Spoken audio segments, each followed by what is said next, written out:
যে নারী প্রতিদিন সকালে ঘর ঝাড়ু দেওয়ার আগে দুইটি কাজ করবে ওই নারীর কপাল খুলে যাবে। বর্তমানে আলহামদুলিল্লাহ নারীরা অনেকটা দিনের পথে চলে এসেছে, তারা এখন আলহামদুলিল্লাহ সঠিকভাবে চলার চেষ্টা করে, সঠিকভাবে চলার ট্রাই করে। আমরা বিশেষ করে সকালবেলা ঘুম থেকে উঠার পরে ঘরটাকে ঝাড়ু দেওয়ার ট্রাই করি। ঘরটাকে ঝাড়ু দেয়, বিশেষ করে মা বোনেরা যারা আছেন ঘরটাকে পরিষ্কার পরিচ্ছন্ন রাখার জন্য ঘুম থেকে উঠার পরেই ঘর ঝাড়ু দেয়। এই ঘর ঝাড়ু দেওয়ার আগে কিছু কাজ করতে হবে। দুইটি কাজ যদি নারীরা করতে পারে ওই নারীর কপাল খুলে যাবে। এক নাম্বার হচ্ছে ফজরের সালাত আদায় করা। ফজরের 2 রাকাত ফরজ নামাজ আছে না নাই? ফজরের নামাজ কয় রাকাত? মোট হচ্ছে 4 রাকাত, 2 রাকাত সুন্নত, 2 রাকাত ফরজ। নবীজি সাল্লাল্লাহু আলাইহি সাল্লাম জানিয়ে দিয়েছেন, সহিহ মুসলিম শরীফের হাদিস, যে ব্যক্তি ফজরের 2 রাকাত ফজরের নামাজ আদায় করবে আল্লাহ পাক রব্বুল আলামিন তাকে জিম্মায় নিয়ে নেবেন।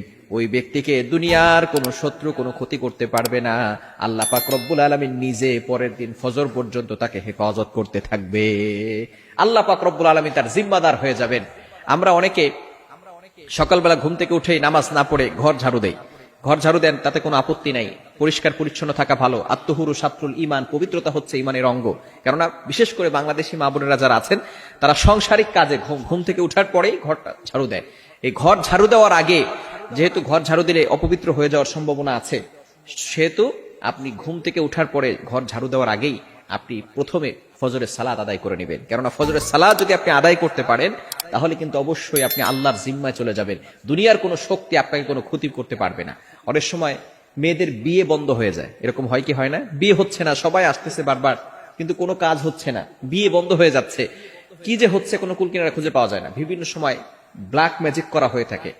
যদি কোনো ব্যক্তি ফজরের নামাজ পড়ে তাহলে আল্লাহ পাক রব্বুল আলামিনের জিম্মায় সে চলে যায়। তাকে কোনো ব্যক্তি জাদুটোনা করে কোনো ক্ষতি করতে পারবে, কেননা এখন আল্লাহ পাক রব্বুল আলামিন তাকে জিম্মায় নিয়ে নিয়েছে।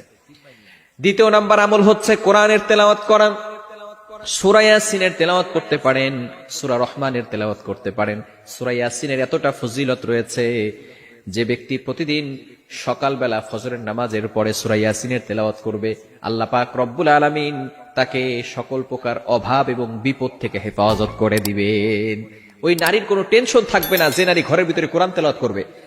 আগের যুগে যে সমস্ত নারীরা ছিল, যে সমস্ত মহিলারা ছিল, তারা ঘুম থেকে উঠার পরে অল্প হলেও কোরআন তেলাওয়াত করতেন। কিন্তু বর্তমানে আমাদের এমন একটা সমাজ চলে এসেছে যে নারীরা, বিশেষ করে এই ছোট্ট ছোট যে সমস্ত মেয়েরা আছে, কলেজে পড়ে, ইউনিভার্সিটিতে পড়ে, আরো ছোট যারা আছে, এরা দেখা যাচ্ছে ঘুমাই রাত 12টা-1টার সময় আর সকালবেলা উঠে 10টার সময়।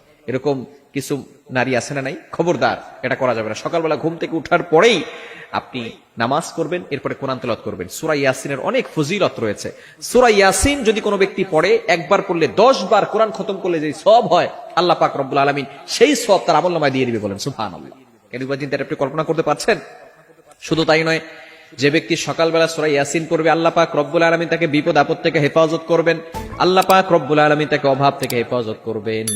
আমরা বর্তমানে রিজিকের জন্য টেনশন করতেছি, দুশ্চিন্তা আল্লাহ পাক রব্বুল আলামিন দূর করে দিবেন, টেনশন দূর করে দিবেন। ফ্রাস্ট্রেটেড পিপল যে সমস্ত নারীরা আছে, ভালো করে শুনেন, ফজরের নামাজের পরে আপনি সূরা ইয়াসিনের তেলাওয়াত করেন, আল্লাহ পাক রব্বুল আলামিন দুশ্চিন্তা মুক্ত করে দিবেন। দুশ্চিন্তা আপনার থাকবে না, টেনশন থাকবে না, অভাব আপনার জীবনে থাকবে না। আল্লাহ পাক রব্বুল আলামিন বিপদ আপদ থেকে, প্রটেক্ট ফ্রম অল অ্যাক্সিডেন্ট, সকল বিপদ আপদ থেকে হেফাজত করবেন। এজন্য অবশ্যই আমরা ঘুম থেকে উঠার পরে, আবার অনেক সময় দেখা যাচ্ছে ঘুম থেকে উঠতে উঠতে একটু লেট হয়ে যায়। এটা যদি প্রতিদিন হয় তাহলে কিন্তু গুনাহ হবে। যদি মাঝে মধ্যে হয়, এই ধরেন মাসের ভিতরে অথবা বছরের ভিতরে একবার হলো আপনি ঘুম থেকে উঠতে পারেন নাই, তো এই ক্ষেত্রে আপনি প্রথমেই নামাজ পড়ে নেবেন, ওযু করে নামাজ পড়ে নেবেন। অনেকে মনে করে যেহেতু আমি নামাজ পড়তে পারি নাই, তো আমি একসাথে জোহরের নামাজ পড়ে ফেলি। না, এটা করবেন না। আপনি ওই সময় আপনি ওযু করে নামাজ পড়ে নেবেন, একটু কোরআন তেলাওয়াত করে নেবেন। তাহলে আল্লাহ পাক রব্বুল আলামিন আপনার দুশ্চিন্তা দূর করে দিবেন এবং আপনার কপাল খুলে যাবে। আল্লাহ পাক রব্বুল আলামিন আমাদের সকলকে এটা বোঝার তৌফিক দান করে।